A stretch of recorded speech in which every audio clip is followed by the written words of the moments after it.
Hey rivals, welcome to Bax Attacks as we start a brand new series called Base Designs.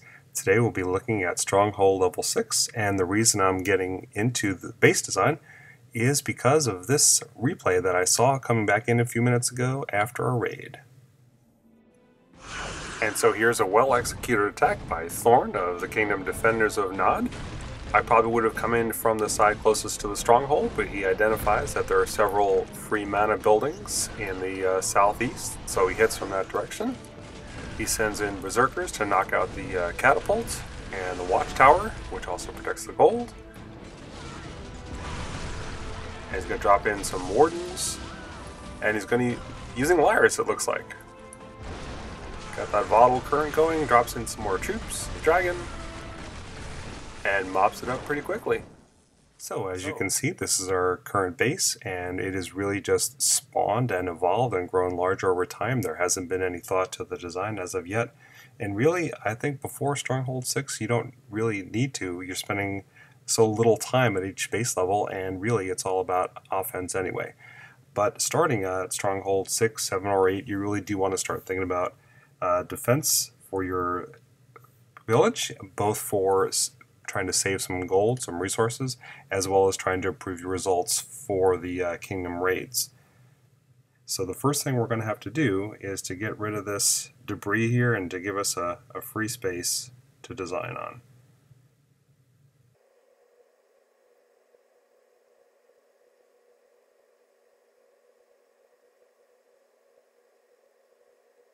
While we're waiting for that spring to finish, let me tell you about where I like to look for base designs. And the first one is if in a kingdom raid you find one that is your stronghold level that you find a real hard time beating. That's one idea. But one of my favorite tips for where to find good designs for your base level is to go into the map, head to the tournament, look at the leaderboard, and take a look at some of the top designs. The idea is if they know how to attack that well, they probably know how to defend well too. And some of them will be your stronghold level, some will not. So this, for example, is a stronghold level 6. And he's got his catapults spread out. He's got his Primus conduit. Not too bad a base. I think I would just come in from the southeast so on that one, so that one isn't quite what I'm looking for.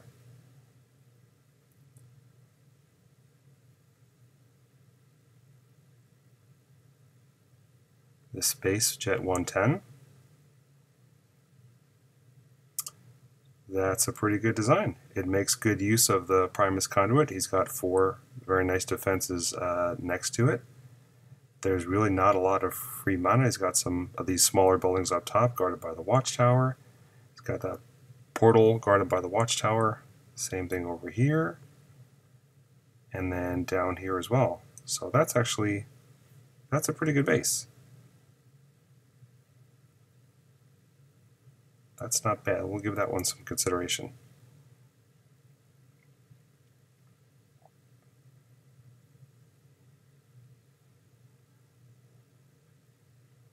Alright, I keep running into Stronghold 6s here. This is Bywolf of Hell Squad.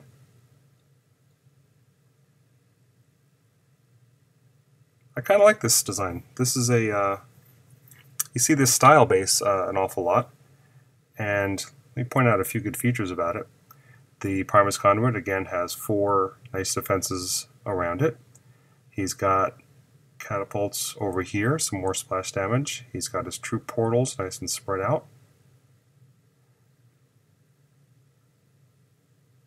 And one of the things to keep in mind for Stronghold 6 is that you have 2 spell towers and you have 2 catapults. Those are both high damage splash defenses, and so to have those 4 opposite one another and all surrounding the stronghold means that no matter what direction you come from, you're going to be faced with some pretty significant splash damage, but you also have several anti-air defenses located from each direction well. So I really like this design.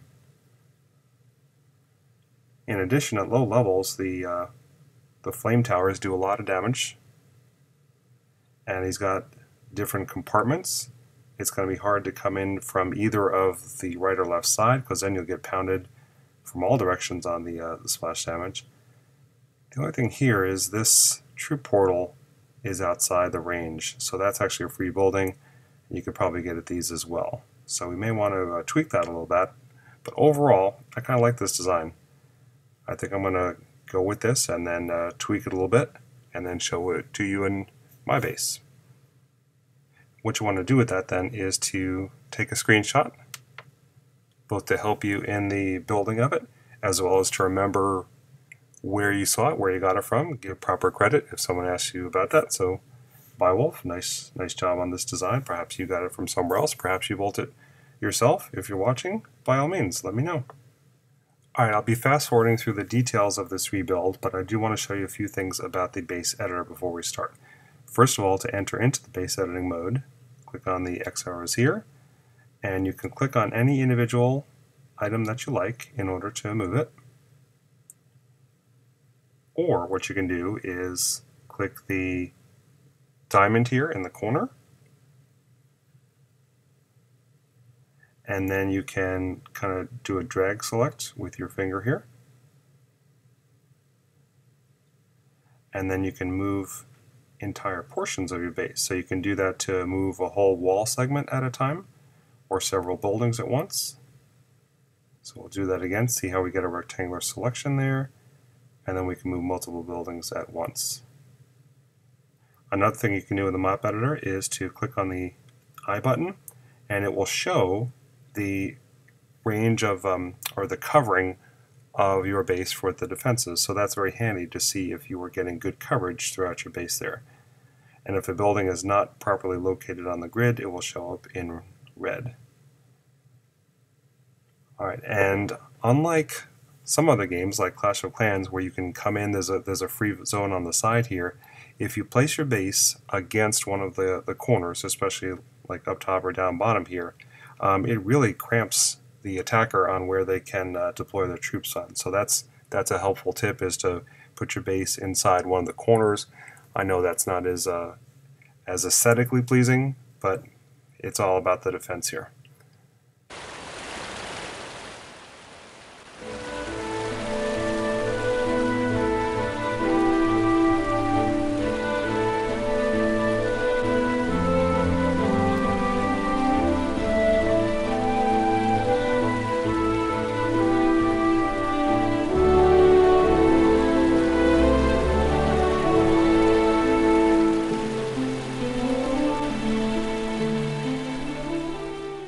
Okay, and I think we're ready.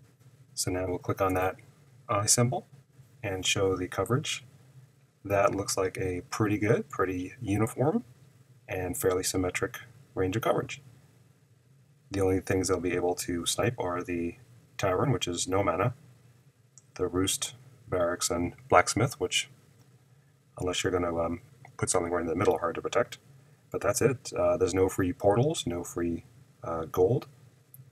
So that's looking pretty good. Actually, this gold storage here is not protected. So that's one benefit of using the eye feature. So let's see. Let's move that out of there. We'll move a builder hut, which is no mana, all the way up to the top. And then let's move this one where it has some protection.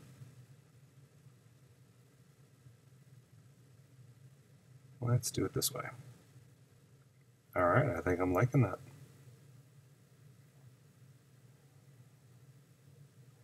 So that's our new base for Stronghold 6. Let's see how this new base defends against its first attack.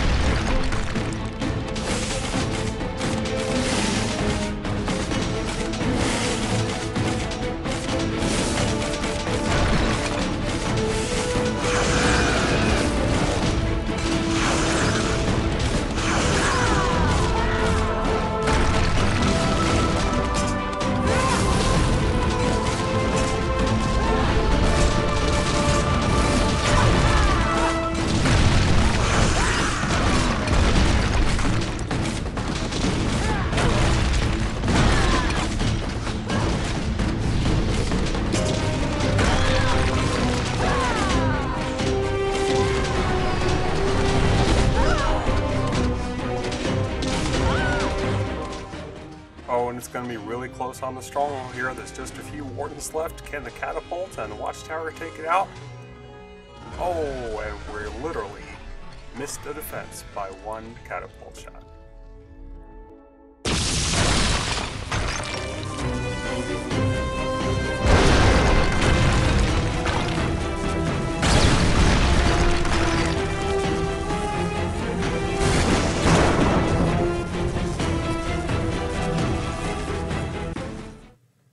We're about to finish Stronghold 6 and go on to 7, so I was probably a little bit slow on doing that, but there you go. Hope you enjoyed our first in the base design series, and if you have any good bases or comments, feedback on this base or other ones or other Stronghold levels you'd like to see next, please let me know.